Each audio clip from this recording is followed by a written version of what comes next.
Hi guys, it's John from Peach Guitars and I'm joined by Mark Agnesi from Gibson. Great to see you again. Good to see you again.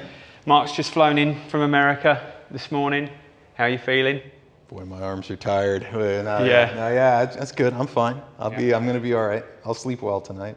For once, it's normally whenever a lot of you guys watch these trips, it's normally me in America going to Gibson or Fender or all these other cool places that I'm lucky enough to go to, and it's normally me that's the one who's dosed up on loads of coffee and Red Bull trying to stay awake. So for once it won't be me falling asleep anyway. But today we've been invited down to Gibson's showroom in London to check out their new made-to-measure room that they have here in the showroom.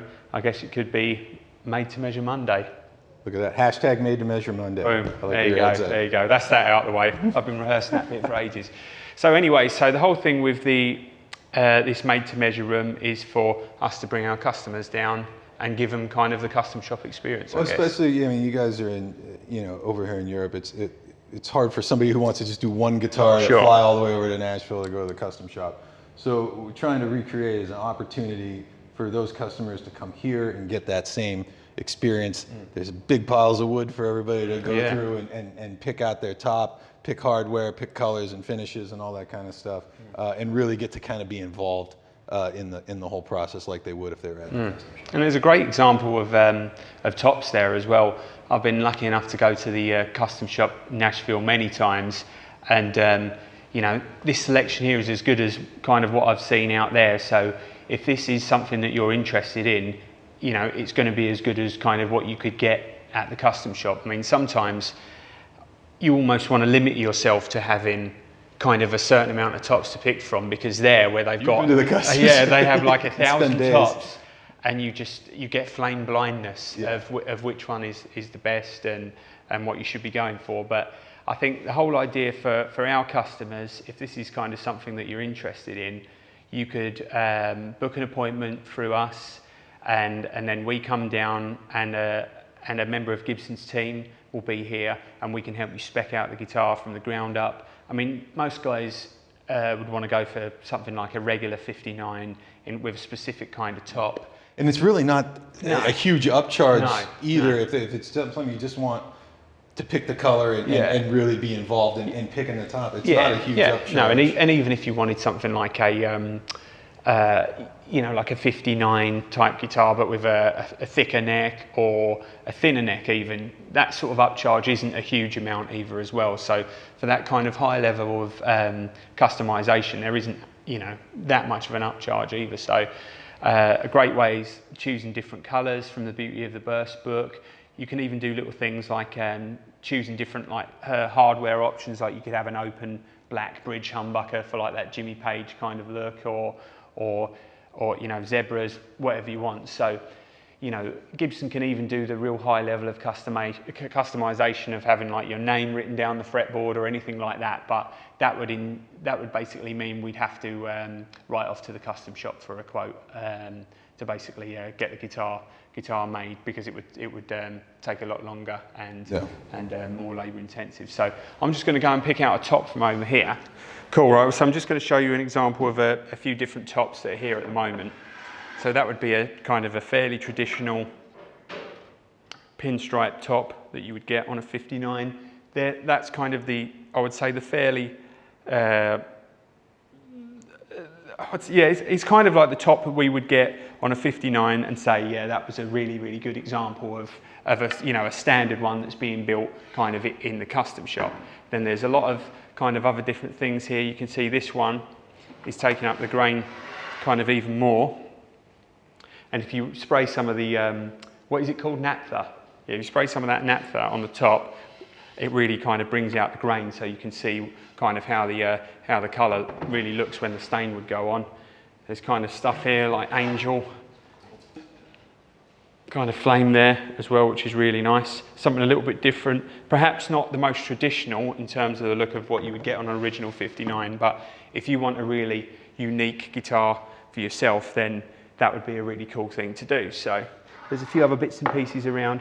I mean, I tend to go for bits and pieces to mix it up, like this guy here, which has kind of got a bit of flame, a little bit of quilt in there as well, and some kind of real character to the wood. So what we're going to do is go over and let's give it a spray, see how this is going to look. So this would now give us an idea of kind of how it would look when the stain. You can see there it really brings the grain right out. And I'm not looking for always the most perfect book matched tops or anything like that. I almost want to kind of have a little bit more character to come through, you know, and you can see like some mineral streaks in the wood there. And for me, that's, you know, something a little bit different to, you know, not everyone wants to get that kind of total pinstripe kind of look to the top. So for me, that's something that I would mix in with kind of, you know, this kind of thing. This would be something that if I saw it at Gibson, I would pick out for definite. And they've got all kinds of cool stuff here, like that one there. That's wild. Again, that's kind of angel, almost going into a kind of a crazy kind of quilt. Ah, now that's a nice quilt. Look at that one there. Let's get some spray on that one. Let's check this one out, Mark. That's going to come alive. Killer. Yeah, that's great. Really, really nice. I think that'll be one that we'll be taking as well. We'll take it, Ben. Sold. Sold.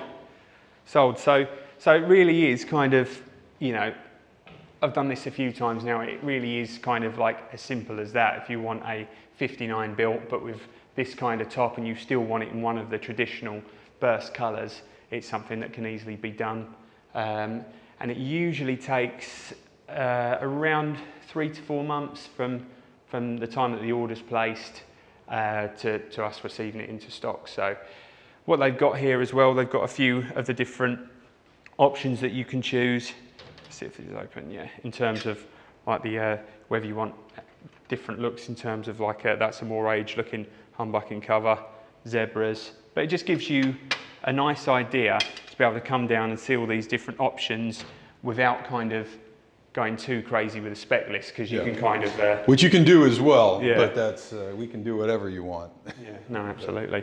And plus you can spec out at an upcharge, lighter weight backs and stuff as well. Aging. Aging. You know, the sky's the limit really with all these kind of things. But if you just want to choose, just say a regular 59, but in your own kind of colour, and a regular, you know, and a hand-picked top, you're probably looking around about a 10% upcharge, there or thereabouts. We'd have to get a final quote, but that's kind of where we are with it. So there's a few guitars, made-to-measure guitars on display.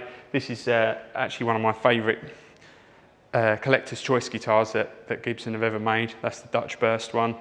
I think Mitch from the custom shop aged a lot of these guitars, and he did a really, really great job on them. So really, really pleased with those ones. So yeah, so with the custom shop, like I say, it's not a massive long lead time, and you know, to be able to get kind of to be able to spec out a guitar that you want that's unique to you, and plus it only take 3 to 4 months, I think is pretty amazing really, because if we look at how long it takes with other companies, you're talking probably at least a year for, you know, what would be a team built guitar or anything like that.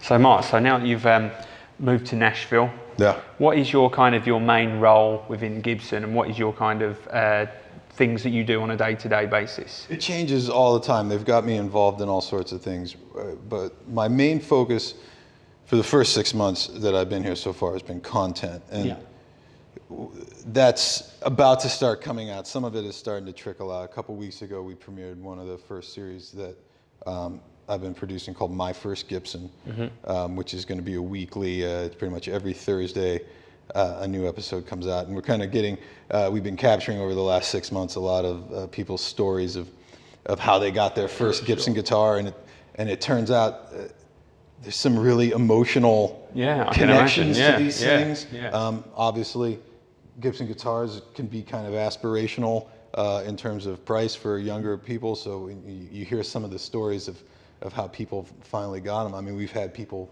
break down in tears telling their stories. We've had some quite funny stories come up as well. But you know, all of these guitars have stories, so we've been trying to capture that. So that's the first one that's come out. I've got a couple other things in the pipe that'll be coming out here in the next few weeks that I can't just talk about yet. Cool. No, that's cool. But it's been very, very content heavy so far, and then product development stuff and marketing as well. We've got all sorts of fun things in the works. Yeah, it must still be mind blowing for you though, to see, hang around with guys like Slash and stuff like that. Do you still a few weeks ago? No, I mean, I've known Slash for a while, and he used to come into my store, so we've been friendly for a while. But yeah, it's still kind of fun to be one of the ones allowed in the room. Yeah, we had a pretty amazing experience, because when I was over last time, I picked out a Leroy Parnell, which is one of the prettiest production guitars. I know, and the tops on those guitars were incredible. And the color and everything. And we put it up on Instagram,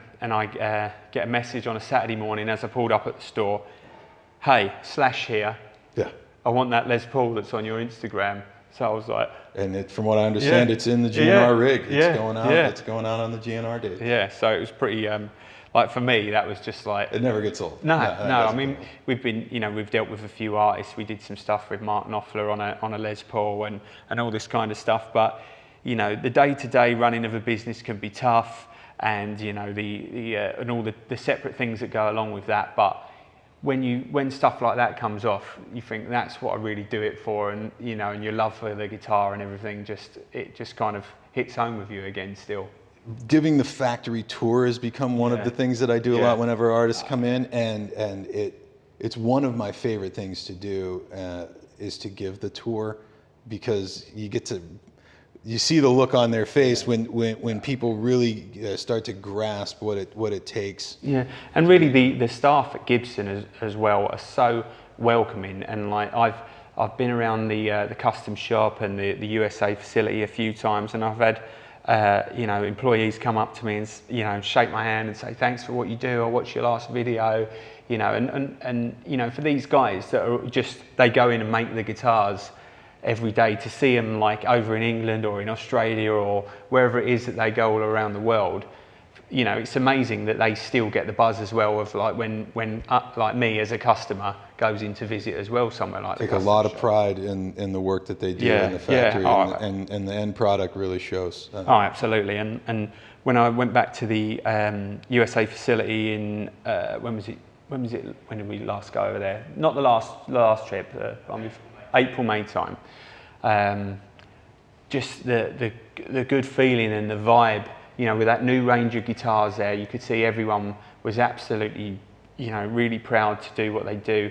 And the quality of the guitars, especially on the USA guitars, has just gone through the roof. Very, very, very happy with what's been coming out of the factory right now. And it seems like everybody else is too, because we don't have any, there aren't any left to sell. In previous years, under the old regime, it was another shipment would come in and you'd be like, oh no, what am I going to get this time? With robot tuners. We can talk about it all now. No more robot tuners. It's in the past. That's in the past. But now we're on to Ben. We're on to I'd email Cesar and I'm like, we need more stuff. We need more stuff, and it's so great, and it obviously means that the demand is there from the customers as well.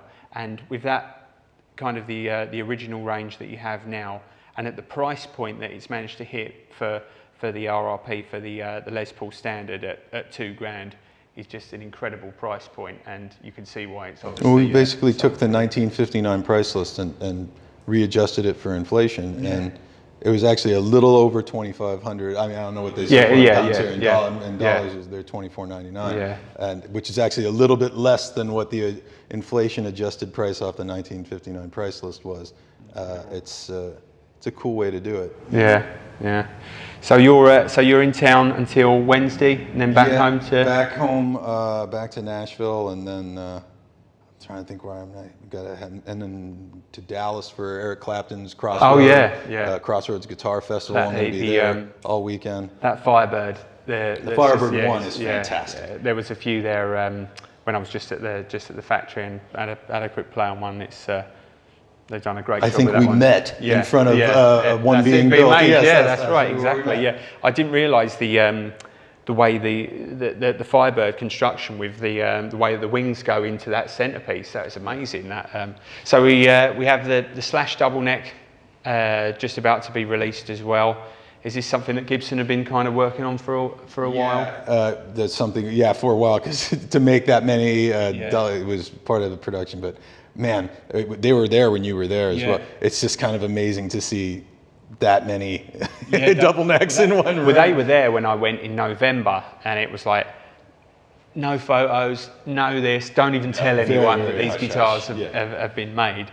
And I was like, you very rarely see one double neck, let alone there was I mean, just in that conference room in the custom shop, I think there was about 30 in there, which pretty much took up the whole of the room. So I just want to say thanks for your time, Mark. We really good appreciate to see you, it, as always. And keep doing up the excellent work, and let's just keep growing.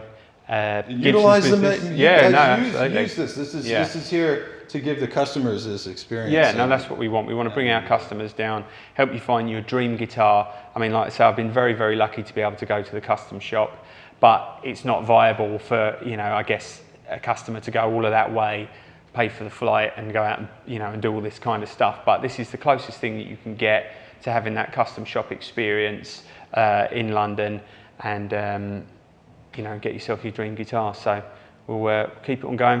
Thanks for watching, and we'll see you soon. Cheers.